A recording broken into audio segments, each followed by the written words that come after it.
Hello welcome दोस्तों, आज हम एक्सप्लेनेशन करेंगे नई रिलीज मूवी घूमर।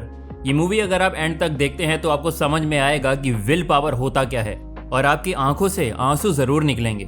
ज्यादा देर ना करके चलिए शुरू करते हैं एक्सप्लेनेशन। मूवी की शुरुआत में हम लड़कियों को क्रिकेट खेलते हुए देखते हैं और कुछ लड़के उनको डिस्टर्ब कर रहे थे। वो बोल रहे थे कि हमारे साथ भी थोड़ा खेल लो, घर में बर्तन पोछा करना ही तुम लोगों का काम है और कहाँ तुम क्रिकेट के चक्कर में पड़ गए, ये तो मर्दों का खेल है। तभी वो बात सुन लेती हैं और जोर से एक सिक्सर मारती हैं जो कि उस लड़के के सिर के ऊपर गिरता है और उसकी जो दादी होती है वो स्कोर रिकॉर्ड कर रही थी। ये हैना के परिवार की हैं दादी जो उसके क्रिकेट पर हर तरह से सपोर्ट करती है। उनको क्रिकेट के बारे में बहुत कुछ पता है। यहाँ पे इसके डैड, 2 भाई और उसकी माँ नहीं है। वो बचपन में ही चल बसी। अनीना को छोटे से ही क्रिकेट का शौक था, इसीलिए वो छोटे से क्रिकेट एकेडमी में बढ़ती हुई धीरे धीरे क्रिकेट खेलते खेलते उस टेस्ट टीम के लिए खेलने लगी। अब उसको बस इंडिया टीम के लिए सिलेक्ट होना था। ये रहा अर्जुन। बचपन से ही ये लोग साथ हैं, एक साथ क्रिकेट भी खेलते थे। बट अर्जुन अब कोई दूसरी जॉब करता है। अब वो उसका फ्रेंड नहीं है बल्कि वो उसका बॉयफ्रेंड बन चुका है। फिर अनीना को कॉल आता है इंडियन सिलेक्शन बोर्ड की तरफ से, जो कि बोल रहे थे कि 16 को हम लोग ट्रायल कर रहे हैं, फिर इधर से इंडिया के लिए टीम के लिए सिलेक्ट करेंगे। अगर आप आना चाहें तो आप ट्रायल दे सकती हैं। इस न्यूज़ से वो लोग बहुत खुश हो जाते हैं। उसके पापा हनुमान जी के चरणों में रखा हुआ धागा अनीना के हाथ पे बांधते हैं, इस पे भरोसा रखना कि तुम हर एक मैच जीतोगी। लेकिन अनीना को इस बातों पे कोई भरोसा नहीं था। फिर भी पापा का मन रखने के लिए वो धागा पहन लेती है। सिलेक्शन डे में अमीना बहुत अच्छा खेलती है। उसे देखकर सारे सिलेक्टर्स बहुत खुश थे। वो हर एक बॉल को बहुत अच्छी तरीके से खेल रही थी और आउट भी नहीं हो रही थी। तभी उधर पैड ही आता है जो एक्स टेस्ट मैच क्रिकेट में था, जो अभी बन चुका है, और वो उधर जाके बोलता है एक बॉल मुझे भी खिलाना। तब वो उधर जाकर बोलता है ये इंडियन टीम का सिलेक्शन चल रहा है, तुम इधर आगे सब हरकत मत करो। तब वो बोलता है कि ये फेडरेशन का रूल है, दारू और एंट्री इधर मेरा पूरा फ्री है। मैं भी एक एक्स क्रिकेटर हूँ, मैंने भी देश के लिए खेला है, मेरा हक बनता है। और कोच और पैडी के बीच में बहुत झगड़ा होता है। आखिर में पैडी बॉल करता है और अमीना को गेस व्हाट हैपन, अनीना एक बॉल में ही आउट हो जाती है।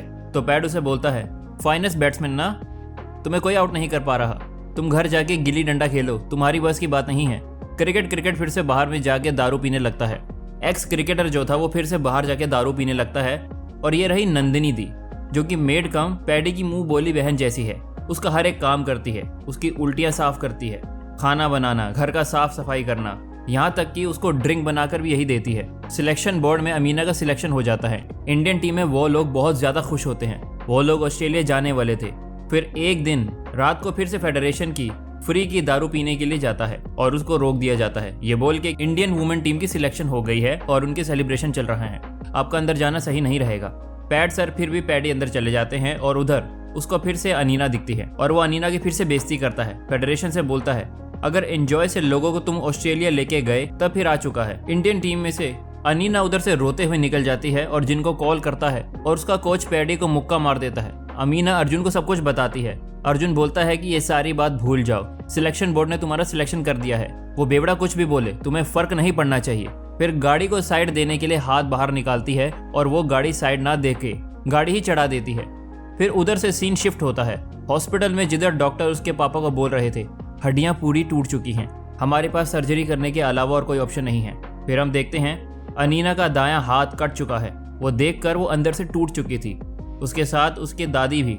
फिर अगले दिन सुबह पैडी भी अपना फोन चेक करते हुए देखता है क्या न्यूज में अनीना का हाथ काटने वाली न्यूज आई थी और अनीना ठीक तो हो ही नहीं रही थी, पर मानो कि वो अंदर से जिंदा ही नहीं थी। वो सारा दिन अपने सारे क्रिकेट मूवमेंट को याद करती थी। इसके साथ वो अपने बेसिक ज़रूरतों को भी खुद से नहीं छोड़ पा रही थी। सब लोग उसको उत्साहित कर रहे थे, उसके साथ टाइम बिता रहे थे, पर उसको लग रहा था कि ये सब कुछ दिलासा देने के लिए है। उसका बर्थडे सेलिब्रेशन के दिन भी उसका अर्जुन के साथ झगड़ा हो जाता था और वो अर्जुन को बोलती थी मुझ पर हमदर्दी दिखाने की कोई ज़रूरत नहीं है।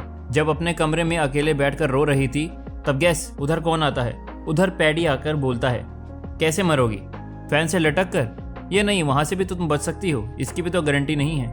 अच्छा, हाथ की नस भी काट सकती हो, उसके लिए भी तो दूसरा हाथ होना चाहिए ना। तब वो बोलती है कि तुम अंदर कैसे आए और अपने पापा को बुलाती है। उसके पापा बोलते हैं बेटा ये सिलेक्टेड टीम में से एक है और इनका भी वोट मैटर करता है, इन्होंने मुझे फ़ोन किया, अपना एड्रेस लिया और इधर आ गए। अनीनी उसे बोलती है कि जितनी जल्दी हो सके इधर से चले जाओ और वो फ्रस्ट्रेट हो जाती है। तब पैडी बोलता है कि तुम्हारा बर्थडे है ना आज, ये लो तुम्हारा बर्थडे गिफ्ट, ये तुम्हारे दोनों हाथ नहीं है, तुम 2 हाथ से नहीं 1 हाथ से खेल सकती हो। वो बोलती है कि तुम मेरा मजाक उड़ा रहे हो। तब पैडी बोलता है मैं मजाक नहीं, तुमसे अभी सीरियस बात करने वाला हूँ। मैं चाहता हूँ 8 महीने बाद जो इंडियंस इलेक्शन है उधर हमें तुम्हारा नाम आए और तुम इंडियन टीम के लिए खेलो। वो बोलती है कि तुम पागल हो, तुम अंडे हो, तुम्हें दिख नहीं रहा, मेरा एक हाथ नहीं है, मैं बैटिंग कैसे करूंगी जो मैं इंडियन टीम के लिए खेलूंगी। तब पैडी बोलता है, बैटिंग करके क्या सिर्फ इंडियन टीम में खेला जा सकता है, ये लो तुम्हारा गिफ्ट। और गिफ्ट के अंदर एक क्रिकेट बॉल था और बोलता है कि आज से तुम एक बॉलर की जिंदगी जियोगे। और बोलता है कल सुबह 7 बजे मेरे घर में पहुंच जाना, उधर से तुम्हारी ट्रेनिंग शुरू होगी। फिर वो पूरी रात सोचती रहती है, वो इंडियन जर्सी, उसके पहले का खेलना, वो सब कुछ वो याद करती है और उसकी दादी को बोलती है कि बेटा तुम एक बार ट्राई करके देख सकते हो। फिर अगले दिन सुबह उसके घर पहुंचती है, उधर दरवाज़ा लॉक था। अंदर से बोलती है कि बाहर एकदम लॉक पड़ा हुआ है, उसके नीचे चाबी है, उसको हटा के चाबी निकालो और रूम में आ जाओ। अनीना एक हाथ से बहुत कोशिश करती है पर वो गमला 1 इंच भी नहीं हिला। फिर दीदी जाके दरवाज़ा खोलती है और पैडी उसको बाहर लेके जाता है। बाहर बहुत ज़्यादा जंगल और पेड़ पौधे थे और दीदी अमीना से बोलती है अभी पिच रेडी करो, हमको बॉलिंग प्रैक्टिस करनी है। और दीदी तब सारे औजारों के साथ हाजिर होती है। फिर क्या, अनीना के साथ ना चाहते हुए भी उसको एक ही हाथ से पैर और जंगल साफ करने पर हाउस की मेहनत देखकर उसकी आंखों में आंसू आ जाते हैं। जब दीदी उसके लिए पानी बना के ले जा रही थी तब उसको पैडी रोक देता है और वो अपना नींबू पानी खुद बनाएगी। फिर हम देखते हैं अनीना खुद के लिए नींबू पानी और खाना खुद ही बना रही थी। डैडी चाहते थे कि वो हर तरह से खुद को काबिल समझे। फिर हम देखते हैं कि कुछ दिनों में धीरे धीरे सारा काम और जोश के साथ अनन्या करने लगी और उसका साथ तब अर्जुन भी दे रहा था। वो एक हाथ से पुशअप, सामान खींचना, बड़े पेड़ों को काटना, जैसे मानो वो अभी डिसेबल नहीं रही। अनीना पिच रेडी करके विकेट लगाती है। फिर पैडी उसको बॉलिंग करने को बोलता है। तब जब अनीना बॉल फेंकती है वो सारी बॉल बहुत दूर जाके गिरती है। तब बोलता है ये तो वाइट डे है कि तुम टीम को जिता दोगी। फिर घर में उसको दादी भी समझाती है, यू आर डूइंग वेल, तुम धीरे धीरे प्रैक्टिस करो, आ जाएगा। फिर अगले दिन पैडी बोलता है भैंसों ने गोबर करके रखा है, थोड़ी देर में बारिश आएगी, हमारे पास टाइम नहीं है, हमें जल्दी इस पिच पे बॉलिंग करनी होगी। फिर अमीना देखती है उसकी बॉलिंग सही होने लगी। फिर वो दीदी को समझाती है ये तो बहुत ही अच्छा हुआ, ये देखो ये शॉर्ट पिच, ये ओवर पिच, ये ऑफ स्टंप के बाहर, ये लेग स्टंप के बाहर, डिस्काउंट जूनियर्स, इसीलिए मेरा टारगेट सही बैठ रहा था। पर बाद में पैडी दीदी से बताते हैं ये नहीं, ये मैंने ही किया है, इसलिए क्योंकि उसका निशाना सही नहीं बैठ रहा था।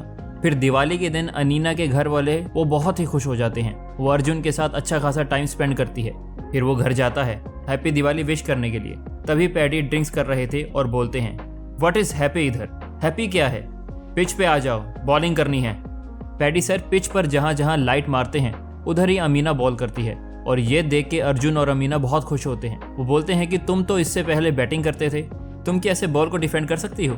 तब सर झुका के बोलती है हाँ सर, ये तो ईजी है, ये तो मैं इजीली कर सकती हूँ। तो पैट गुस्से में आ जाते हैं, तुम अगर मार सकते हो तो कोई भी मार सकता है, तो इस दिवाली हैप्पी क्या है, खुद के बॉयफ्रेंड के साथ घूम के इधर मुझे विश करने के लिए आए हो। मैं जाके सोच रहा हूँ कि तुम इंडिया के साथ कैसे खेलोगी और तुमको ये सब क्यों पड़ी है, हैप्पी हो ना। वो उन दोनों की बेइज्जती करके उधर से भगा देता है और फिर घर जाके अर्जुन उसको बोलता है कोई ज़रूरत नहीं है इसके साथ खेलने की, ये पूरा साइको है, इसको ये भी नहीं पता कि कुछ दिन पहले तुमने अपना हाथ खोया है। जब दादी बोलती है सही कहा, अर्जुन ने क्या रिश्ता है तुम्हारे साथ, फिर क्यों वो तुम्हारी मदद कर रहा है, उसको इंडियन टीम में तुमको सैल्यूट करवा के क्या मिलेगा, मुझे नहीं पता, मैं भी होती तो वही करती, क्विट कर देती। सब ने जैसे मान लिया हो कि मुझे कुछ नहीं होगा। मैं मान लेती हूँ कि वो सरकास्टिक वे में उन्होंने बोला, अनीना को टोंट मारते हुए कहा। और रात को पैडी दीदी से बोलती है मुझे तो मौका नहीं मिला, मैं चाहता हूँ कि इस लड़की को मौका मिले और वो इंडिया के लिए खेले। इसका हाथ नहीं है तो क्या हो गया, इसके अंदर बहुत जान बची हुई है।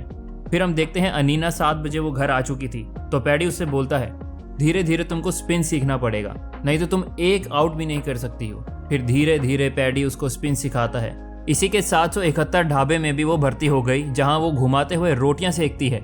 इससे उसका हाथों का स्पिन भी सही हो रहा था। फिर भी कुछ मिसिंग था। जब अनीना बोलती है सर अगर हम स्पिन बहुत ही फास्ट थ्रो करें तो ही जाके काम बन सकता है, और वो अनीना से नहीं हो रहा था। तभी पैडी उसको पुश करता है और पुश करते हुए अनीना फास्ट बॉल फेंक रही थी और अचानक जमीन पर गिर के उसका शोल्डर डिसलोकेट हो गया। डॉक्टर तो बोलता है कि ये पॉसिबल नहीं है, तुम्हारा शोल्डर डिसलोकेट हो चुका है। तो जब पैडी राइट हैंड से बॉल करते हो, भले ही तुम्हारा लेफ्ट हैंड कोई काम ना हो, पर वो मोमेंटम क्रिएट करता है, बॉल की रफ्तार को बढ़ाता है। पर अनीना की केस में डिफरेंट है, वो अगर इससे ज्यादा स्पीड पकड़ी तो उसके शोल्डर जा सकते हैं और फिर रात को वो परेशान होता है। क्या इसको बाईपास किया जा सकता है?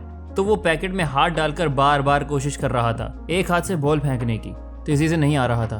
और दीदी उसको बार बार परेशान कर रही थी, बोल रही थी कि घर चलो भैया, सो जाओ, बहुत रात हो चुकी है। तब गुस्से में एक बॉल लेके उसकी तरफ मारता है और वही स्पीड से जाता है जो पैडी की स्पेस स्टेशन था। तो पैडी को वो टेक्निक समझ में आ जाती है और उस टेक्निक की मदद से अमीना भी फास्ट बॉल फेंकने लगती है।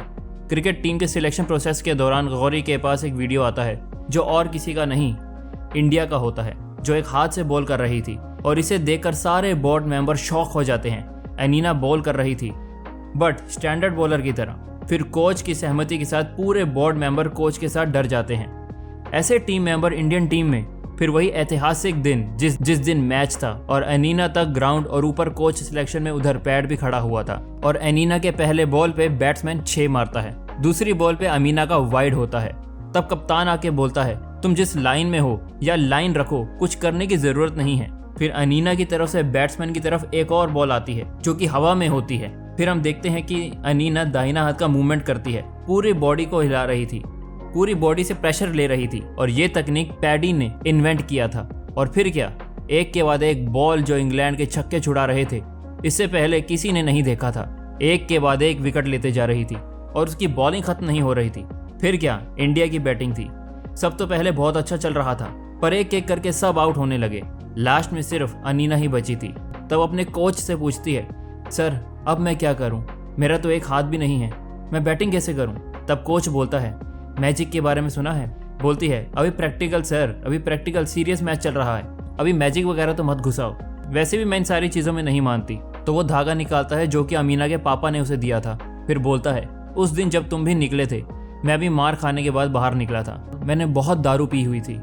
तुमने जब हाथ दिखाया, मैंने चाहा कि मैं गाड़ी को नहीं रोक पाया और तुम्हारा हाथ मेरी वजह से आज नहीं रहा। सुबह उठ के जब मैंने फ़ोन में न्यूज़ देखी, उसमें देखा कि तुम्हारा हाथ चला गया है।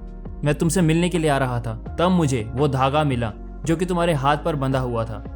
ये तुम्हारी किस्मत में लिखा हुआ था और मैजिक के अलावा और क्या। फिर अनीना बहुत ज़्यादा रोती है पर आखिर में वो बैटिंग करने के लिए जाती है। पहली बॉल उसे मिस हो जाती है। फिर वो अपने लेफ्ट साइड से खेलती है, पूरी ताकत से एक चौका मारती है और वो मैच जिता देती है। पूरा स्टेडियम मानो तब अनीना की जीत के जश्न मना रहा था।